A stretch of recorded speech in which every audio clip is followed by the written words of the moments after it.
Okay,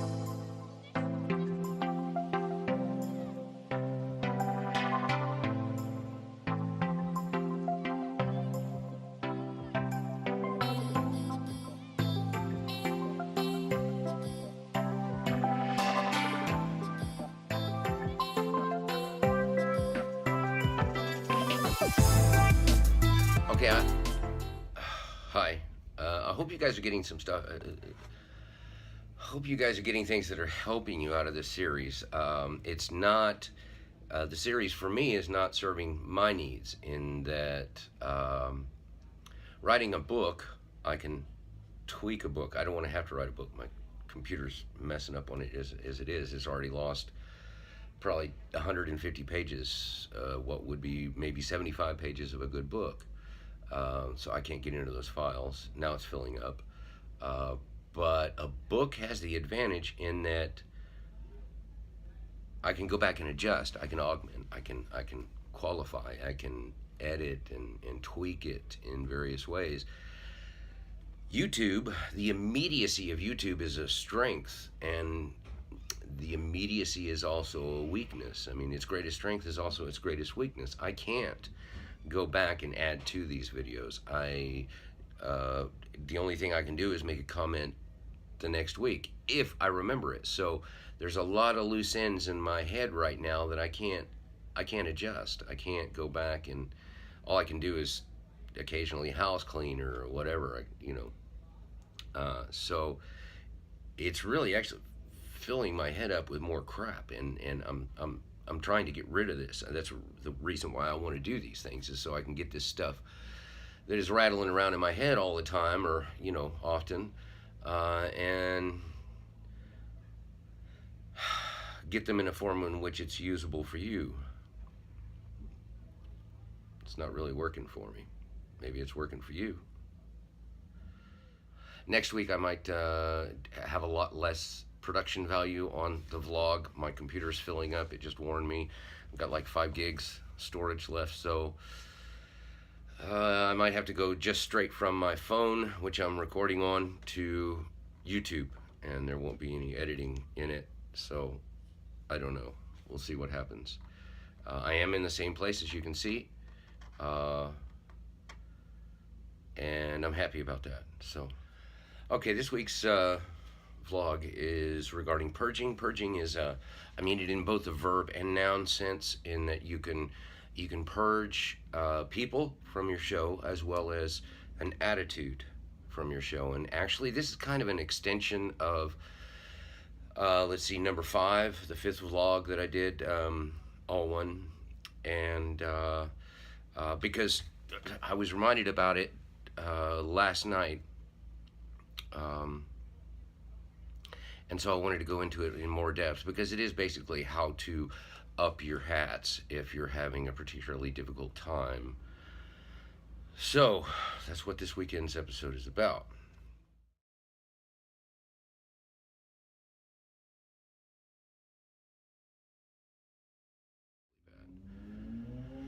Purging people from your show. If there's a group, and really the only time that you have to worry about this is if you're doing larger shows. If you're doing a sidewalk show, this is not something that you need to really concern yourself with, unless if you fire a crowd. If you just stop the show and say, I'm not feeling well, I'm going to continue this later, maybe when you all come back, and then just stop the show and ask everybody to leave. That's purging an entire audience, or firing an audience. That's not what I'm referring to. I'm referring to, there's a section of your audience that is giving you a hard time. One of the ways to get rid of them is just ask them, hey bud, guys, you're making my life very difficult. Would you please leave? You can do it subtly, or more subtly than that, by backing them up. It's always a lot easier to get people to back up than it is to get them to move in. So you back a section, the people that are giving you a hard time, you back them up, 2 or 3 rows of people, and you have the people from the sides close that in, move in that space. And that moves them back to where they're not in the thick of things. They're not right in the heart of your crowd. So that's purging people, and or a group of people. The second way that I mean that purge is to actually purge an attitude from your audience. Like last night, I'd had the last few days. I mean, I've had this cold. It's in my ear. I can't hear anything from this side.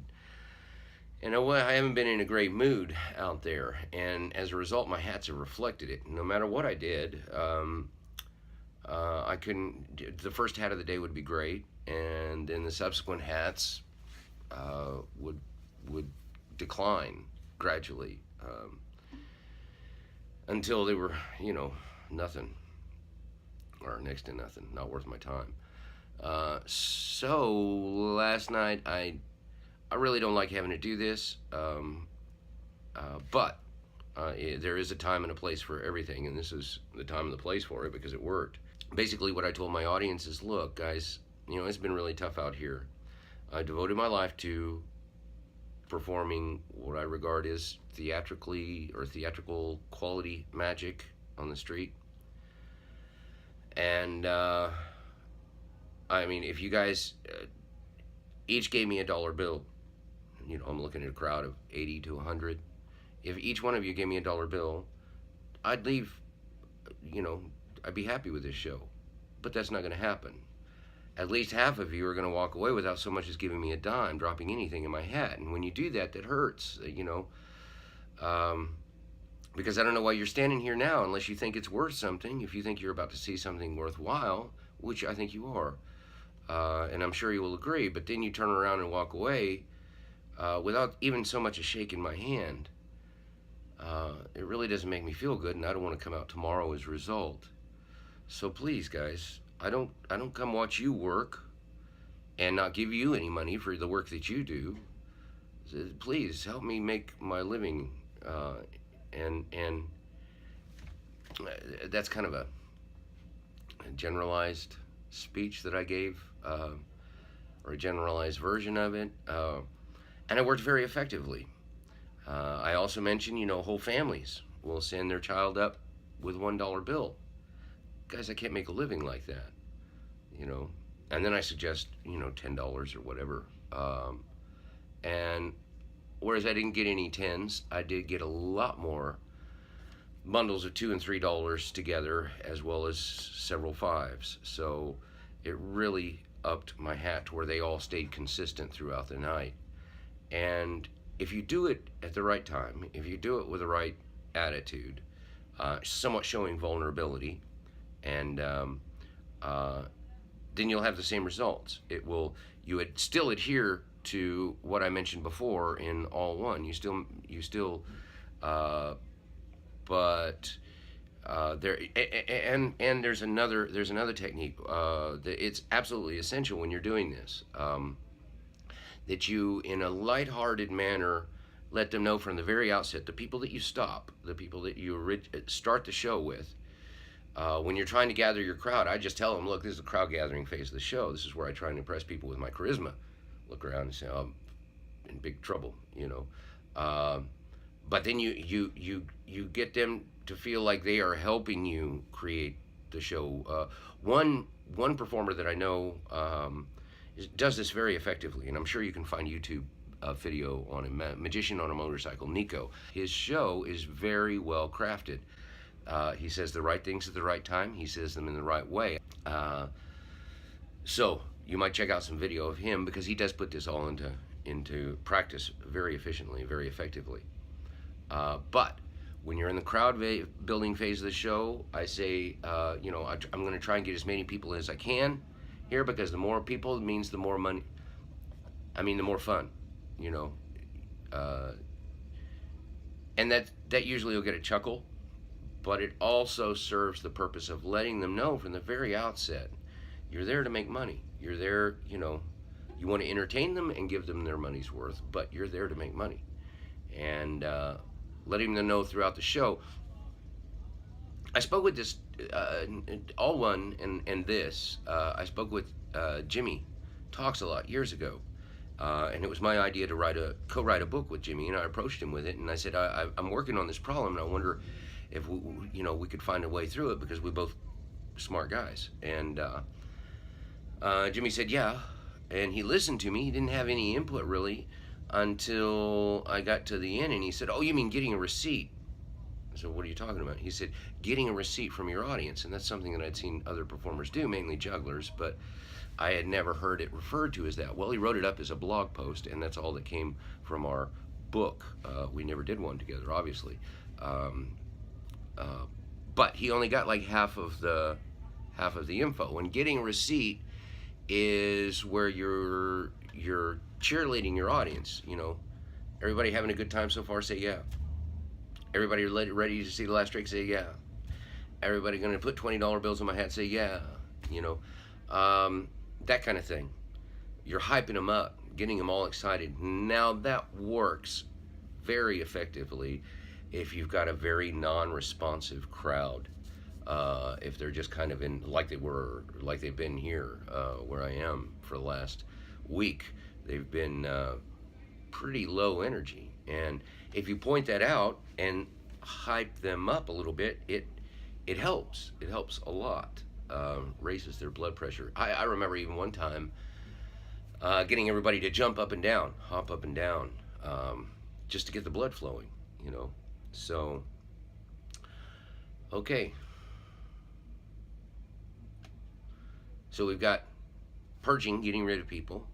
We've got purging, getting rid of an attitude, and that kind of cheap mentality of, we're going to watch this, I'm going to laugh, I'm going to have a good time, and then I'm going to send my kid up with a dollar bill for a family of 8. We don't need that. None of us do. So that gives you some tools to work with it anyway, if you recognize it and catch it in time. This purge where you basically level with people. You're telling them, look, it's been rough out here, and I can't live on what I've been getting. It kind of shakes people up a little bit because, number one, you're breaking character. It's not just happy-go-lucky, take out a 5 out of your wallet and give me the rest. It's not the kind of witty, humorous hat lines that we're accustomed to. You drop all pretense of that. This is not funny. It's been rough out here, guys. And, a couple of bucks doesn't make any difference to you, but it can add up and make a big difference to me. And that will help me immensely. If you were to stick with hat lines and just continue to rattle on, you're going to get what you've gotten. And if you're not getting enough for your hat line, now understand, you've got to have them in your corner. They've got to appreciate what you're doing for this to be effective. So you have to have won them over. You just have to remind them, look, I'm out here because I need to make some money, and you guys are here to help me do that. And that way, number one, there's several reasons why this works. You're showing vulnerability, you're showing sincerity, you're showing that you are a real person. The city is not paying you to be there. The festival is not paying you to be there, unless they are, of course. And you're depending on their goodwill. Often I'll add that, look, this is the most honest way in the world I know to make a living. It's like going to a movie and paying for the ticket at the end, and you determining how much that movie is worth. Nobody else in the world does that. I know nobody that donates their time and their resources and then asks you to give them what you think it's worth. And that's what we're doing as buskers. And I really hate that word, busker. We're street performers, street magicians. So there are times when you don't have to show a hard exterior, but you need to let them know firmly, I don't like being taken advantage of. And if you guys are thinking about walking off without tipping before I do the last trick, I just as soon you do it now. It would spare my feelings, because at least then I know where I stand with you. Right now you're acting like you're going to pay me everything in the world, and you're going to walk. Again, you have to have them before you talk to them like that. And so that sums it up, I guess. I hope you can find something in there that you can use when times get a little dicey. Next week, like I said, might be a minimal shot, one take shot, depending upon how my computer is, whether I can figure out how to unclutter it, or I've got to we'll just see. We'll just see what happens. So, and I want to thank you guys. Number one, I'm up to over 100 subscribers now. I started out when I think I had 11 originally, and so I want to thank you for all those of you that have subscribed and commented. My enduring thanks, and keep it up, please. It encourages me, and especially with this vlog, I need all the encouragement I can get. I'm used to getting shunned out there in the street. I'm not so accustomed to it here. So, okay, I hope you have a good week. We'll see you next time. Ciao, ciao.